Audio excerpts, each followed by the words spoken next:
The story kicks off with a dude named Barry. We see him bringing a bunch of bags stuffed with cash into his place. Barry starts freaking out when he realizes he has nowhere to stash all this money. His house is totally packed. He can't even find a spot to bury it. Everywhere he digs, he just hits old, buried cash. So Barry figures he'll hide the money in the horse stable. But the second he cracks open the stable door to hide the dough, a ton of cash spills out right on top of him. Bills are flying and covering the whole stable floor. He wasn't always rolling in money, though. Just a few years back, he was just a pilot for an airline. Barry's girlfriend is a total babe, and he was pretty happy with his life. Barry thought his entire life would just be smooth sailing like that. But then, out of nowhere, trouble came knocking. One evening, when Barry went to chill at his hotel, a bearded dude showed up to meet him. This guy started trying to blackmail Barry. He accused Barry of smuggling cigars for cash. Barry started sweating bullets when he heard that, because if that info got out, his reputation would be toast. His pilot's license would get revoked, gone for good. Then what the heck would he do with his life? Seeing how panicked Barry was, the guy tells him he's actually a CIA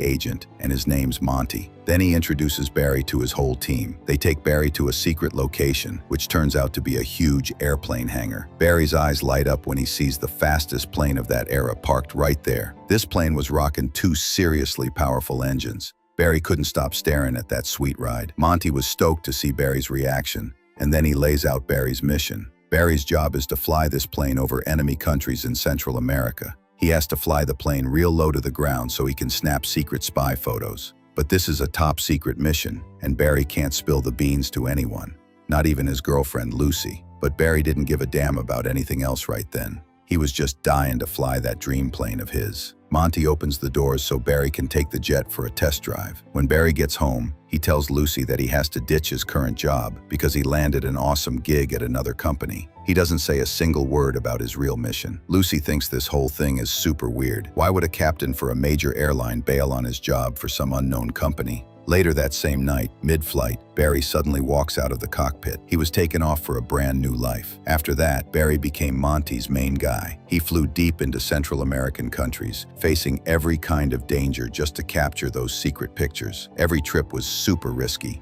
but Barry was actually starting to enjoy the rush. When Monty showed the photos to his bosses, everyone was talking about how great they were. But Barry still hadn't told Lucy anything at all. The two of them even got hitched, and now they have a daughter too. But Barry's income isn't exactly great right now. Barry tells Monty, "Look, man, a guy can't get by on this kind of cash. You gotta do something about it." But Monty doesn't lift a finger to help him out. Now, Monty gives Barry a new mission down in Panama. Barry's used to these kinds of missions now. He knocks out the job without breaking a sweat. Just like that, the 1980s kick off. Barry stops in Colombia to fuel up his plane, and suddenly 3 guys show up looking for him. These thugs are walking around with guns out in the open. They threaten Barry and force him into their car. Barry had no choice, so he quietly goes with them back to their base. That's where he meets their leader, Pablo Escobar. Pablo knows who Barry really is, and that he's taken spy photos of Central American countries. Barry gets totally nervous when he hears this and starts trying to explain that he only works for a regular company, not the CIA. Pablo knew the full truth, so he just starts laughing. Pablo tells Barry, "I don't want to hurt you. I just need you to do a little smuggling for me. Fly my stuff up north for me." After that, Pablo takes Barry to his farm. He breaks down how crazy hard it is to smuggle his goods. That's why he needed Barry's help with this job. For every successful drop, he'll pay Barry $2,000 per kilo. Barry is stoked when he hears that. This money's way better than what he was making just taking pictures. But when Barry checks out the setup, he figures out what the problem is. The runway Pablo built is way too short, and a bunch of pilots have already crashed and died trying to take off from it. Barry says, "You should lengthen this runway, man. You've got money to burn."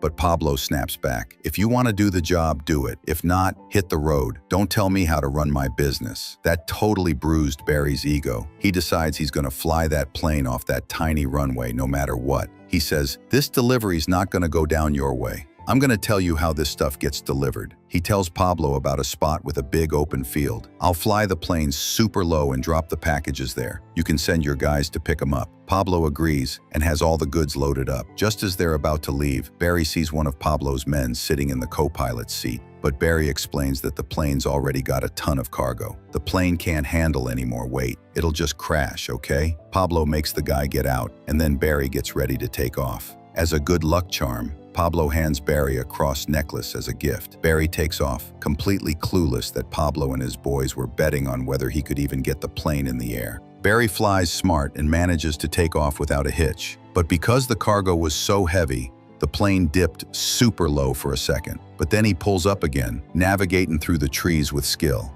But the minute he crosses into US airspace, he gets flagged on military radar. Barry's still in the dark and quickly heads toward the drop-off point. Barry hits the autopilot button, opens the hatch underneath the plane, and drops the cargo. Just like that, Barry's delivery is done. The next time Barry rolls into Colombia, Pablo and his brothers throw him a huge welcome party and hand Barry a bag stuffed with the cash he earned. But before Barry can even celebrate his haul, a bunch of soldiers show up and surround Pablo's mansion. Pablo tells Barry, "You stay inside," and he goes out to handle the situation himself. But Barry's never been in the middle of a massive shootout like this, and he's totally panicking. Barry snags the cash and sneaks out to find Pablo and his crew, but the soldiers catch Barry and nab everyone else too. A few days later, Pablo and his guys get off scot-free, claiming they're innocent. Only Barry's left rotting in jail. Barry's losing it while he's locked up, when suddenly Monty shows up. Barry's face is all bruised up and he's even lost 2 teeth, but Monty tells him he's been charged with drug trafficking and the police are gonna raid his house at 6 a.m. tomorrow. Barry's heartbroken when he hears this. He didn't want to drag his family into this whole mess. He desperately begs Monty to help him out. Barry doesn't even realize he's fallen right into Monty's trap. Monty says, "Yeah, I can help you, but you gotta do something for me in return. There was a regime change in a nearby country recently, and a lot of people are trying to overthrow that president. Now the US government wants us to send money and weapons to the rebels over there, but no one can know that we sent them. The US name can't be attached to this thing." Monty was the guy put in charge of this whole operation. And now Monty's got a skilled pilot on his hands. Monty can't erase Barry's criminal record, but he advises Barry to move homes. "Meet me in the tiny town of Mina," he says. Barry was out of options, so he gets home, grabs Lucy and his daughter, and tells them to pack their bags fast. "We're getting out of here right now." Barry's actions make Lucy super suspicious. Lucy keeps asking him, "What the heck is going on?" But Barry is in no state to explain anything. He tells Lucy, "Just trust me." By the time morning rolls around, the whole family has packed up their stuff and bails out of that city. The 3 of them land in that tiny town of Mina, where only about 2,000 people live. Barry had just gotten there when he sees Monty's car pull up, and Barry goes out to meet him.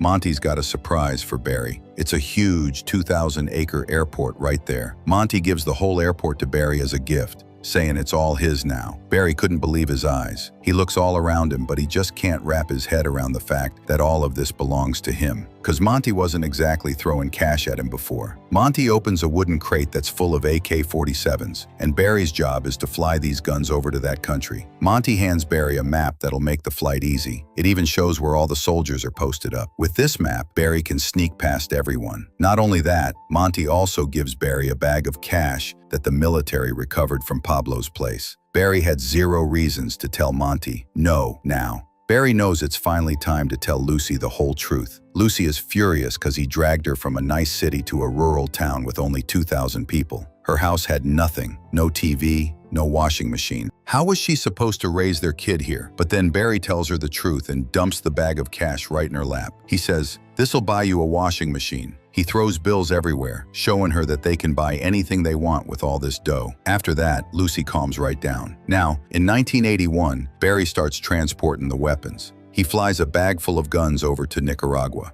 Barry thought they'd be stoked to see him, but when he gets there, he finds out they don't even care about the guns. Instead, they jack his sunglasses and shoes. That totally sets Barry off. He immediately calls Monty and tells him the whole story, but Monty doesn't really have a helpful answer. He says Barry's job is just to get the weapons to the right place at the right time. If the guys don't want to use them, then don't use them. Feeling helpless, Barry flies back to that country to make another delivery, but this time, he brings a baseball bat with him for protection. He figures if they make a move, he'll bash their heads in. Just take the guns and get out of here, he thinks. This time, he even throws in a few gifts for the rebels. He's shocked when Pablo and his 2 brothers also show up there, but they weren't there to fight. Instead, they tell him that they set up this whole fake rebel act just to get help from the US. Now Pablo asks Barry to go back to smuggling, just like before, so they can deliver illegal goods to the USA, because Barry's got that killer map that Monty hooked him up with. He doesn't say no to the job because with that map, the odds of getting busted are super low.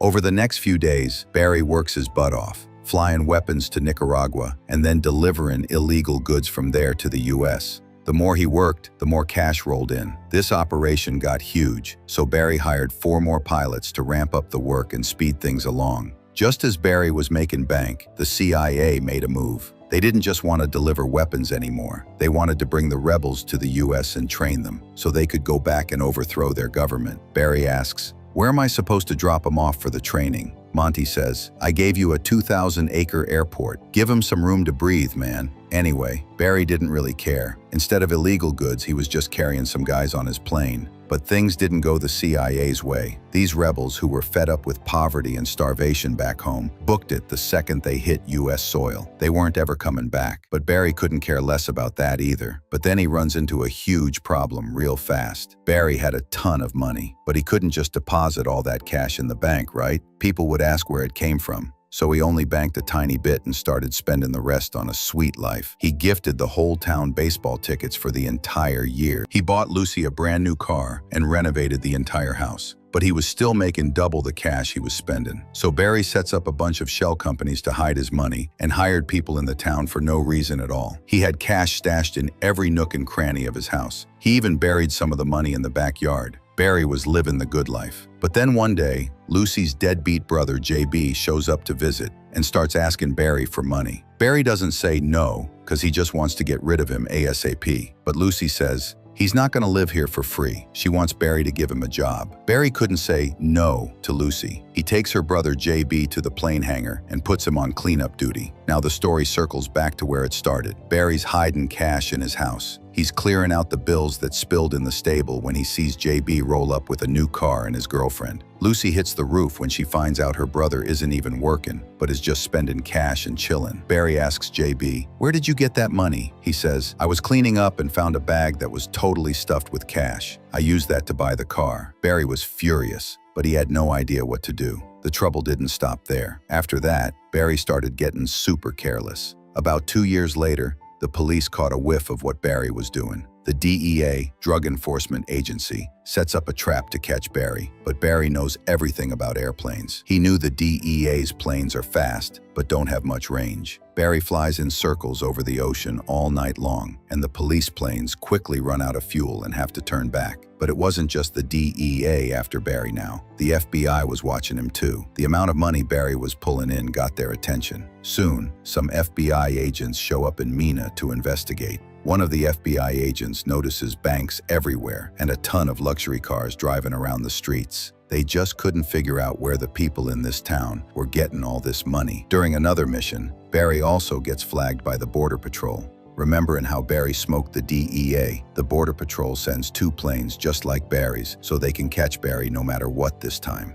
Barry gets pissed when he sees this and starts flying lower, landing his plane right on the highway. The second Barry gets out of the plane after landing, he throws some cash to the kids on the street. He snags their bicycle and vanishes from the scene. Barry hasn't even caught his breath yet when Pablo calls him up. The DEA was chasing Pablo too, so he can't stay in Colombia anymore. He'd bailed out of there and is now in Nicaragua. After that, Barry takes off for Nicaragua too. The minute Barry leaves, JB grabs a bag full of cash and takes his new car out to have some fun. He had a suitcase full of money with him and walks into a restaurant. But he sees police officers eating there. Scared, JB bolts out of there, but the police chase him down and arrest him. At this time, Barry is in a meeting with Pablo. The minute Lucy calls him with the news about what happened, Barry speeds back to Mina. He calls the most expensive lawyer in the city to get JB out. But Pablo gets suspicious that JB might have told the police everything. So he tells Barry, "I'll help you fix this whole mess." Barry knows that if Pablo gets involved, it's going to be a bloodbath. Barry tries his best to stop him, but Pablo won't listen. After this, Barry races off to meet JB. The second JB gets out of the station, Barry puts him in the car. He gives him a package with enough money to last a lifetime, along with a passport and plane tickets. Barry wants JB to skip the country, but JB thinks Barry is trying to run him out of town. Angry,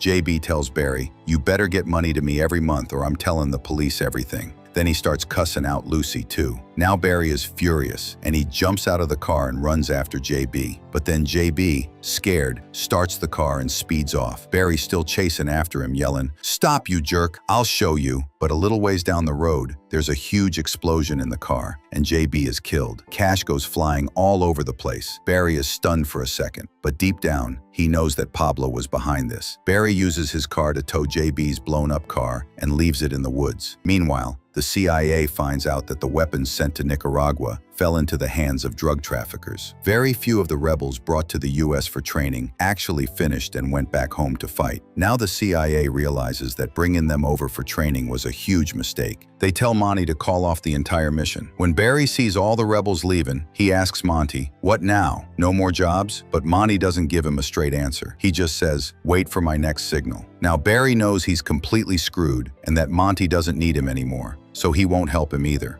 The very next day, when Monty shows up to the office, he says to burn all the paperwork connected to Barry. He has nothing to do with us anymore. Meanwhile, Barry tells his whole team to get ready to run. Just as Barry and his crew are packing up to escape, the DEA, ATF, FBI, and local police all show up. They quickly take him into custody and bring him to the prosecutor's office so they can hit him with the harshest sentence possible. While he's there, Barry tries to bribe them all. "I'll make your lives. I'll give you $1 million each. No, I'll give you $10 million. But then suddenly the lawyer gets a phone call. Barry knows something has changed. The prosecutor walks out angry and tells them to take Barry's handcuffs off. That single phone call sets Barry free. The minute he walks out, 2 guys in suits put him in a car and drive him away. Barry thinks they're Monty's men, but they take him straight to the airport, and from there, Barry lands right at the White House. Now Barry has to meet the president, and he's totally freaked out. He has no idea why he's even there. The CIA director and an army colonel decided that Barry would make one final deal with Pablo so they could secretly take spy photos of Pablo. These photos would be rock-solid proof that couldn't be denied. Barry agrees to do the job, but he's super nervous. If Pablo Escobar even gets a hint that Barry's trying to set him up, he'll tear him to shreds. Saying goodbye to his family, Barry and his assistant set off on the trip. They fly through a hurricane and land in Nicaragua. The second the plane door opens, soldiers are there with their guns drawn. Barry panics and tries to explain that it's just a gift. Then Pablo shows up. He tells his soldiers, "Kill him." Barry is terrified, but then Pablo starts laughing and tells his soldiers to back off. Pablo just has a twisted sense of humor. Now Barry calms down a bit and hands over all the weapons to Pablo and his crew.